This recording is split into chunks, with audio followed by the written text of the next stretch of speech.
Your brain is lying to you about infinity. A hotel, infinitely many rooms, every single one occupied, full, no vacancy. Then a new guest walks in. The manager smiles and says, "Welcome. We have space. No new rooms are built. No one is kicked out." And yet the guest gets a room. If that sounds impossible, good.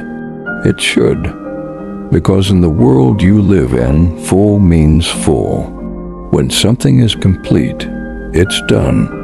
Finished. There's no more room. That's not opinion. That's just how reality works. Except it isn't.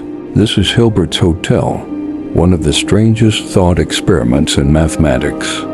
And it doesn't just challenge your logic, it challenges something deeper. Your intuition, your sense of what's possible, the mental shortcuts your brain uses to make sense of the world. Because here's the truth. Your mind was built for a world of limits. Limited food, limited time, limited space. Evolution didn't prepare you for infinity. It prepared you to survive long enough to pass on your genes. So when infinity shows up, your instincts break. And that's exactly why this paradox matters. It's not about memorizing a clever trick. It's about realizing how easily certainty crumbles. How something can be perfectly logical and still feel completely wrong. How confidently we declare that's impossible until we're proven wrong. The Infinite Hotel doesn't just teach you about math. It teaches you about the limits of your own mind. Subscribe and let's begin. 1. The hotel that is always full, yet never complete. Picture a hotel with infinite rooms. Not a lot of rooms. Not more rooms than you could count in a lifetime. Infinite. Room 1, room 2, room 3. And the numbers never stop. There is no last room, no final floor. The hallway goes on forever. Now, imagine every single room is occupied. Every bed taken. Every door closed. The hotel is full. In the real world, that's the end of the story. A new guest arrives. The receptionist apologizes. The guest leaves. Full means full. But this hotel doesn't live in the real world. A new guest walks in, and the hotel accepts them, without adding a single room. How? The receptionist makes an announcement. Every guest in room N, please move to room N+1. Guest in room 1 gives room 2. Guest in room 2 gives room 3. Guest in room 3 gives room 4. Because the rooms never end, no one gets displaced. Room 1 opens up. The new guest checks in. The hotel was full. Now it's still full, but it has one more guest. This is the core of the paradox. And the discomfort you feel? That's the point. Your mind was built for finite experiences. When something is full, it's complete. When capacity is reached, addition stops. Infinity shatters that rule. In an infinite system, full doesn't mean maxed out. It just means currently occupied. This is the first shock. Infinity has no capacity limit. And it gets stranger. Now imagine a bus arrives, not with 10 passengers, not with 1,000. A bus with infinitely many passengers. An endless line of people stretching into the distance, each one waiting for a room. Surely now the hotel must turn them away. It doesn't. This time the receptionist announces, every guest in room N, please move to room 2N. Guest in room 1 gives room 2. Room 2 gives room 4. Room 3 gives room 6. Every current guest shifts into an even-numbered room. That leaves all the odd-numbered rooms -1, 3, 5, 7 forever, completely empty. Infinitely many empty rooms. Instantly, the infinite bus checks in. Every passenger gets a room. Nothing was built. Nothing was removed. The hotel was full before, and now it contains infinitely more people. This is where intuition collapses entirely. In the finite world, adding something to full breaks the system. In the infinite world, adding infinity changes nothing essential. Infinity plus infinity is still infinity. The hotel is always full, yet never complete. There's no final state, no maximum occupancy, no moment when it's done. Completion requires an endpoint. Infinity has none. Here's what the paradox really exposes. We treat infinity like a very large number, but it isn't one. No matter how large a number gets, you can always add one more. Infinity isn't the biggest number. It's the absence of a biggest number. That's why the hotel can always make room. Not because it's cheating the rules, because the structure of infinity allows endless rearrangement without loss. And this rearrangement is perfectly logical. Nothing mystical is happening. Every guest still has exactly one room. No two guests share. No one is left outside. What breaks isn't logic. It's expectation. The paradox forces you to admit something uncomfortable. Your common sense is not a reliable guide when limits disappear. The rules you trust aren't universal truths. They're adaptations to a finite world. And once you see this, you begin to understand why infinity has always disturbed us. From ancient Greek philosophy to modern quantum physics, infinity creates tension between what feels true and what must be true. The infinite hotel is unsettling because it reveals a world where completion is impossible, where fullness doesn't mean finality, where you can always add more forever. It's a hotel without closure, and that idea, a system that is endlessly full but never finished, doesn't just challenge mathematics. It challenges how we think about time, about existence, about meaning itself.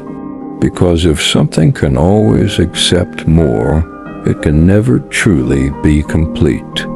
And that thought lingers long after you leave the hotel, knowing its doors never really close.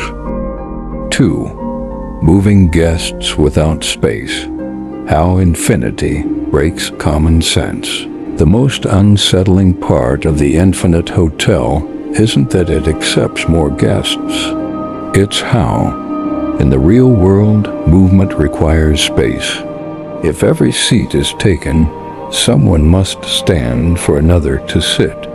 If every shelf is full, something must be removed before something new fits. Space is finite. Rearrangement has limits. Infinity has no such limits. When guests in the infinite hotel shift rooms, no one gets squeezed, no collisions, no one loses their place. Every guest still has exactly one room, and yet space appears out of nowhere. This feels like a violation of reality. But it isn't. It's a violation of intuition. Here's the key. In an infinite system, shifting everything forward doesn't push anything off the edge, because there is no edge. In a finite hotel with 100 rooms, moving everyone from room N to room N, plus one would shove the person in room 100 into the void. They'd have nowhere to go. In the infinite hotel, room N plus one always exists. Infinity removes the final barrier that makes displacement meaningful. That's why the room shifting works. It relies on the absence of a last room. There's always another place to go. But here's the deeper shock. These movements aren't chaotic. They're perfectly ordered. Each guest follows a simple rule. No randomness. No overlap. Infinity allows infinite rearrangement without disorder. And this reveals something crucial. Infinite sets can be put into one-to-one correspondence with proper subsets of themselves. In plain language, a whole infinite collection can be matched perfectly with part of itself without anything left over. This is impossible in the finite world. You can't pair 10 people with 5 chairs and have everyone sit, but you can pair infinite guests with infinite even-numbered rooms, leaving all the odd rooms empty. Common sense screams that this is wrong. Logic says otherwise, and that's because common sense evolved in a world where numbers stop. Infinity behaves differently because it doesn't grow by accumulation. It grows by structure. The relationships between elements matter more than total size, because there is no total size. This is why infinity breaks arithmetic intuition. In the finite world, adding more increases size, removing decreases size, shifting creates loss. In the infinite world, adding doesn't increase size, removing doesn't decrease size, shifting creates space. Infinity doesn't care how many elements you have. It only cares how they're arranged. This is deeply uncomfortable. We instinctively equate quantity with magnitude. More should mean bigger. Less should mean smaller. Infinity refuses to cooperate. And once this rule breaks, everything built on it begins to wobble. That's why mathematicians had to invent entirely new tools to handle infinity. Ordinary counting fails. Comparison fails. Even the idea of size becomes ambiguous. 2 infinite sets can both be infinite, yet one can be strictly larger than the other, or exactly the same, depending on how they're mapped. The infinite hotel exposes this by using movement instead of numbers. You see the paradox instead of calculating it. Guests move, rooms open, space appears, and your mind searches for the missing piece, the place where the trick must be happening. But there is no trick. The only thing being violated is the assumption that space and capacity behave the same way at all scales. They don't. Infinity is not a stretched version of the finite world. It's a different category entirely. The rules change the moment limits disappear. And this is why the paradox matters beyond mathematics. It teaches a brutal lesson. Intuition is local. It works where evolution trained it to work. Step outside those boundaries and it becomes unreliable, even misleading. The infinite hotel is a warning.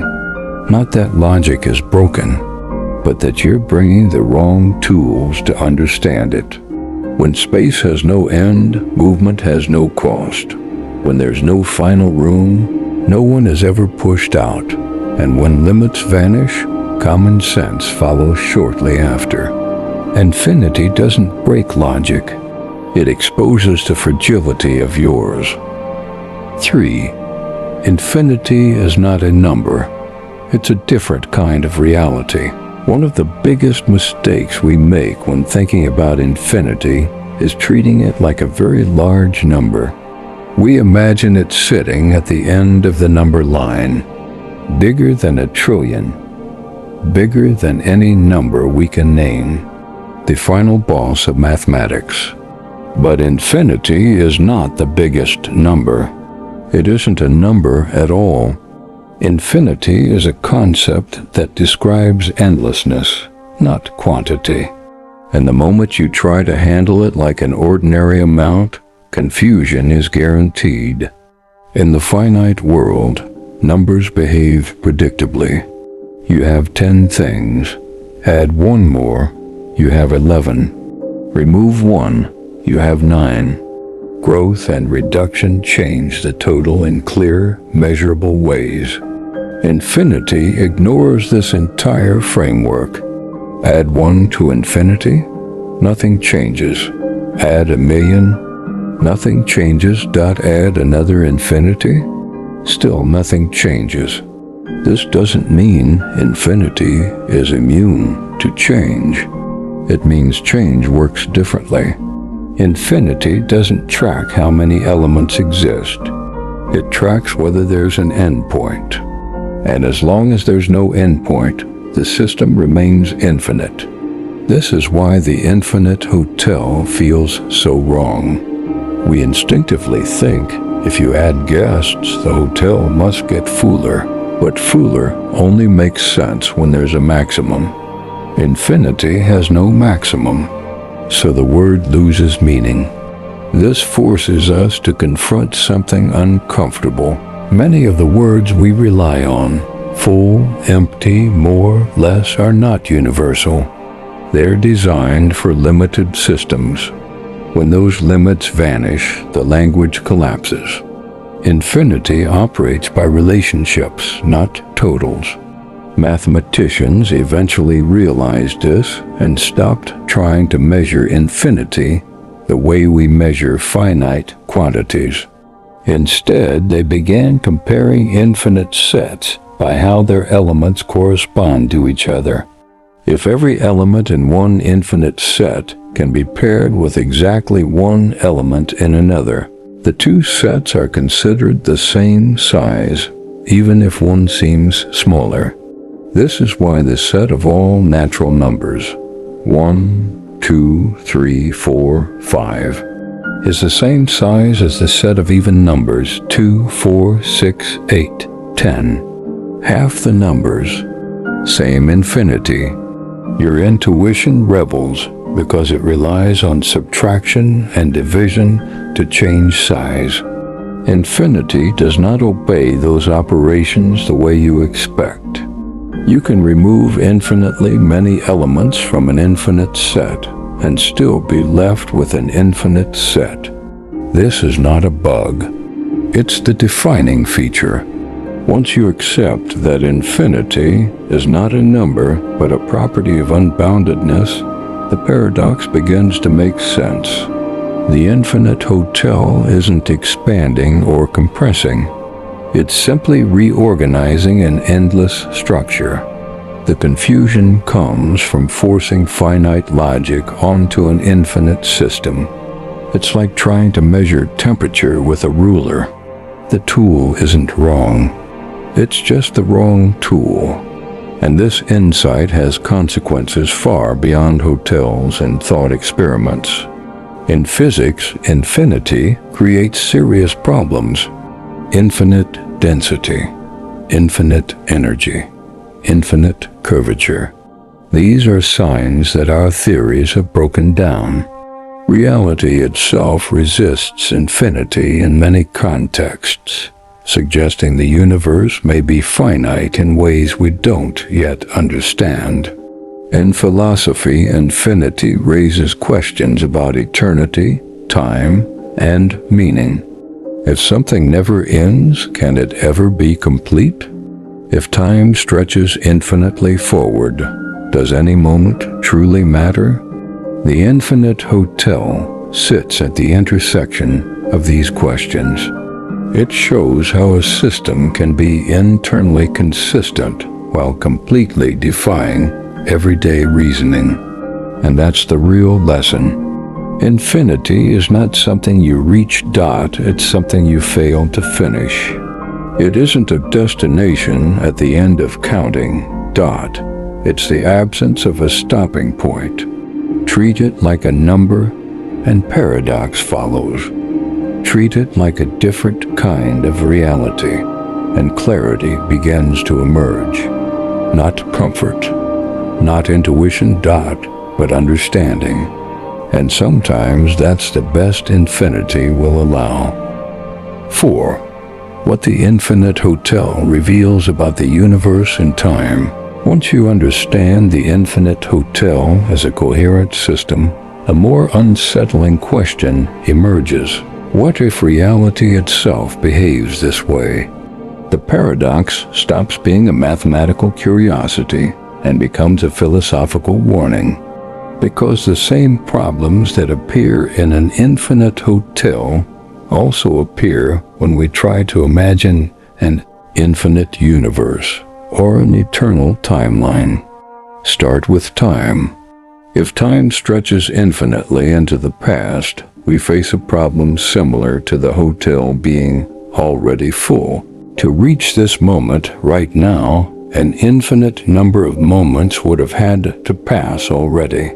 But how do you arrive at now if there's no starting point? It's like trying to check into room 1 after an infinite number of guests have already arrived.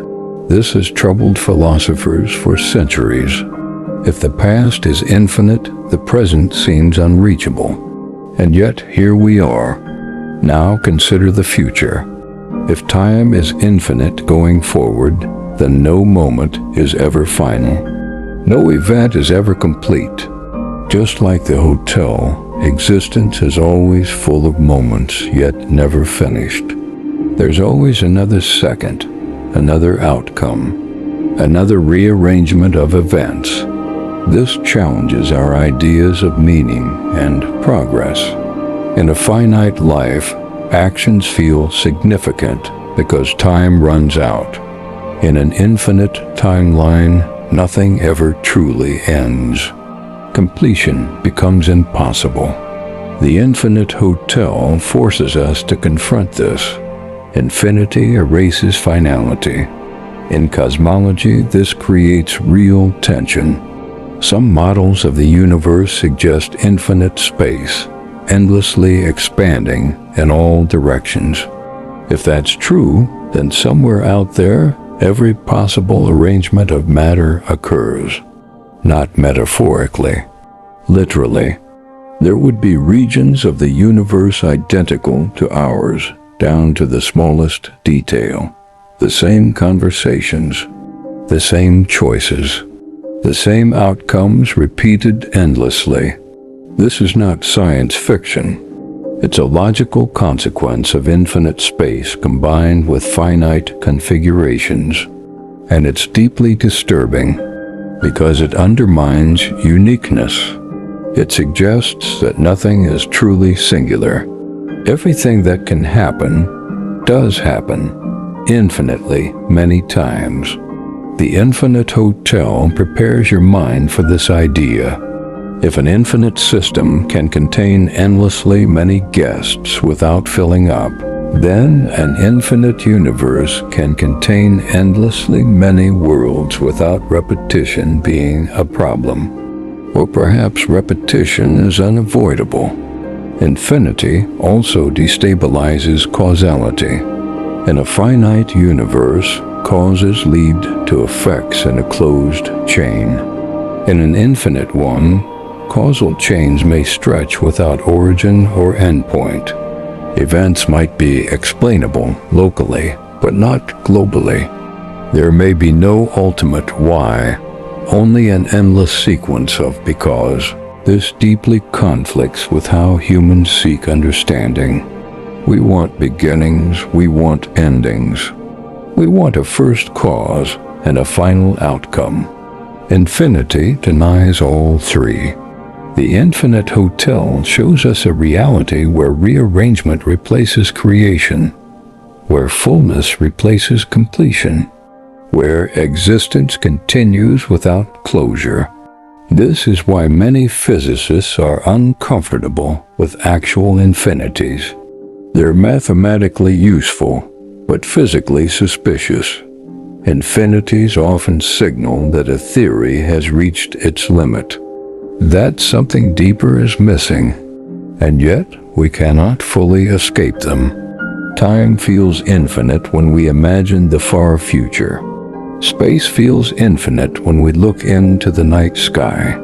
The human mind oscillates between needing infinity to explain reality and rejecting it because it feels unbearable. The infinite hotel sits precisely at that tension point. It doesn't tell us whether the universe is infinite. It shows us what infinity would imply if it were real. A universe without ultimate beginnings, a timeline without final moments, a reality that is always full, yet never complete. And perhaps that's why infinity unsettles us so deeply. It removes the comfort of closure. It suggests that existence is not a story with a clear start and finish, but a structure that endlessly rearranges itself. The hotel never shuts down, the rooms never run out, and time, like the guests, keeps moving forward, not toward an end, but simply onward. Understanding this doesn't give answers. It changes the questions. And sometimes that's the most profound revelation of all. 5. Why the human mind resists infinity, and why that matters. There's a reason the infinite hotel feels unsettling. It's not because it's poorly explained.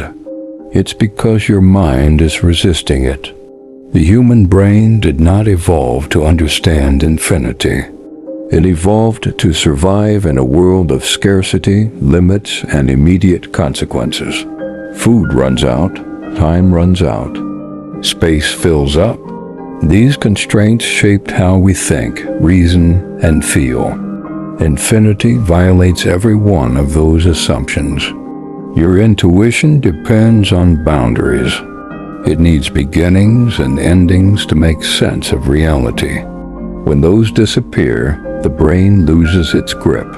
That's why infinity feels less like a concept and more like a threat to comprehension. We instinctively ask, where does it stop? Infinity answers, it doesn't.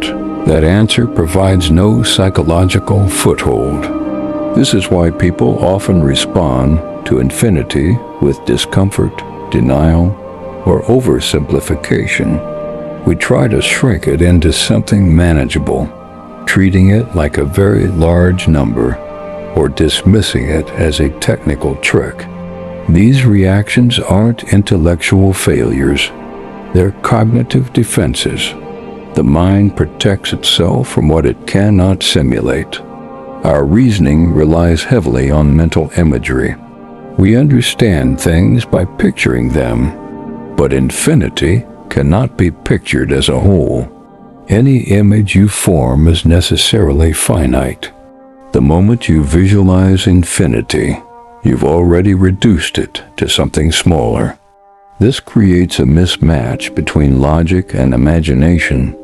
Logic says the infinite hotel works. Imagination says it shouldn't. And when those two conflict, the mind sides with imagination. This is why paradoxes involving infinity feel more disturbing than paradoxes in other areas. They don't just challenge a belief. They expose a limit in how thinking itself works. And that matters. Because once you realize the mind has boundaries, you stop mistaking intuition for truth. You become more cautious about declaring something impossible just because it feels wrong. You learn that discomfort is not evidence. It's a signal that your tools may be inadequate. This lesson extends far beyond mathematics. In science, many breakthroughs occurred when intuition failed. Relativity, quantum mechanics, non-Euclidean geometry, all contradict everyday reasoning, yet they describe reality with astonishing accuracy. Infinity belongs in that same category, a concept that reveals the gap between how the world works and how we expect it to work. In philosophy, this humbles us. It reminds us that human understanding is not the measure of what exists. Reality does not owe us clarity. The universe does not organize itself around our mental comfort. The Infinite Hotel teaches intellectual humility. It shows that coherence does not require intuitiveness. A system can be logical, consistent, and true, while still feeling deeply wrong. And when that happens, the error is not in the system. It's in our expectations. This realization changes how you approach complex ideas. You become less reactive, less dismissive, less confident in gut instincts alone. You learn to separate "I don't like this" from "this is false." That distinction is rare and powerful. Infinity forces the mind to confront its own edges. It exposes where understanding ends and assumption begins. And by doing so, it doesn't weaken thought, it sharpens it. The Infinite Hotel isn't meant to make you comfortable. It's meant to make you aware that the world is larger than intuition, aware that logic can outrun imagination, aware that some truths feel paradoxical because they live outside the conditions under which the human mind evolved. And once you accept that, infinity stops being an enemy. It becomes a reminder, not of how strange reality is, but of how limited we are. And that awareness, more than any answer, is what truly matters. The Infinite Hotel is unsettling for a reason. It doesn't confuse you because it's complicated. It confuses you because it exposes the limits of how the human mind is built. We are creatures of boundaries. We think in terms of capacity, endings, and completion. Infinity ignores all of that. What this paradox ultimately teaches is not a mathematical trick, but a psychological lesson. Reality does not need to feel intuitive to be true. Logic does not exist to comfort us.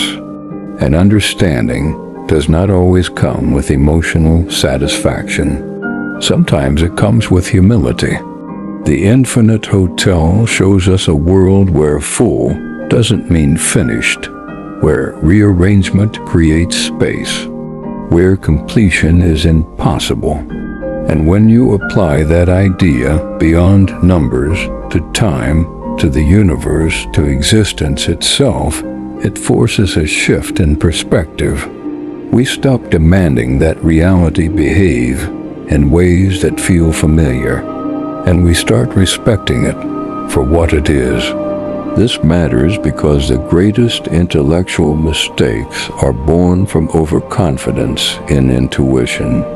When we assume that what feels impossible must be impossible, we close ourselves off from deeper understanding. Infinity reminds us that the mind has limits, and that those limits are not flaws, but features. Once you see that, curiosity replaces certainty. Questions replace rigid beliefs. And learning becomes an ongoing process rather than a destination. If this paradox challenged the way you think, subscribe for more videos exploring ideas that stretch the mind and expose hidden assumptions about reality. And comment below, what part of the Infinite Hotel disturbed you the most? The idea of endless space, endless time, or a world that can never be complete?